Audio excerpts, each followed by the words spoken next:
चुनाव और मतगणना के पहले चर्चा पूरे देश में हो रही थी। भारतीय जनता पार्टी के या तो कार्यकर्ता रहे हैं, या संगठन में रहे हैं, या रिश्तेदारी में रहे हैं और उन्हीं को भेजा जाने की तैयारी है।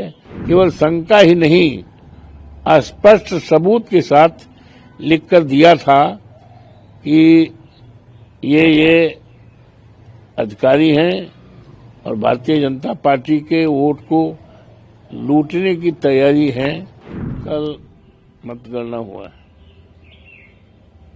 और मलकीपुर उपचुनाव की चर्चा पूरे देश में हुई है। यूं तो उपचुनाव था, मलकीपुर का चुनाव था, लेकिन चुनाव और मतगणना के पहले चर्चा पूरे देश में हो रही थी। चर्चा इस बात की हो रही थी कि भारतीय जनता पार्टी बहुत ही सुनियोजित ढंग से वोट को अपने पक्ष में करने के लिए तैयारी कर रही है।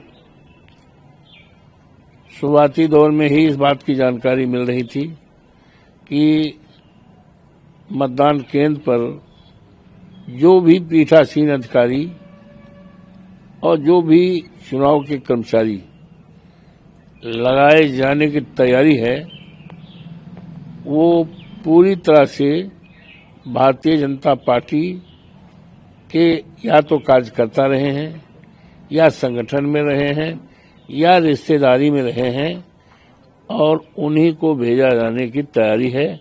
और पीडीए के किसी भी कर्मचारी को लगाने की तैयारी कौन कहे, उनको पूरी तरह से इग्नोर करके तैयारी किया गया, जिसके संबंध में मैंने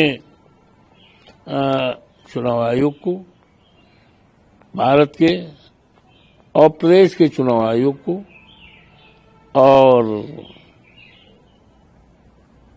यहाँ के सारे मीडिया के लोगों को, यहाँ के जिलाधिकारी जो चुनाव के जिम्मेदारी होती है, जिलाधिकारी अयोध्या को, सबको मैंने दिया था। और यहाँ तक कि जो चुनाव के पर्यवेक्षक आए थे, 2 लोग आए थे।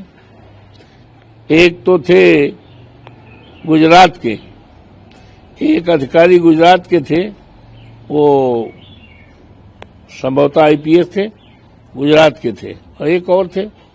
इनको भी लिख करके केवल शंका ही नहीं, स्पष्ट सबूत के साथ लिखकर दिया था कि ये अधिकारी हैं और भारतीय जनता पार्टी के वोट को लूटने की तैयारी है। और कुछ लोगों को नाम भी बताया था।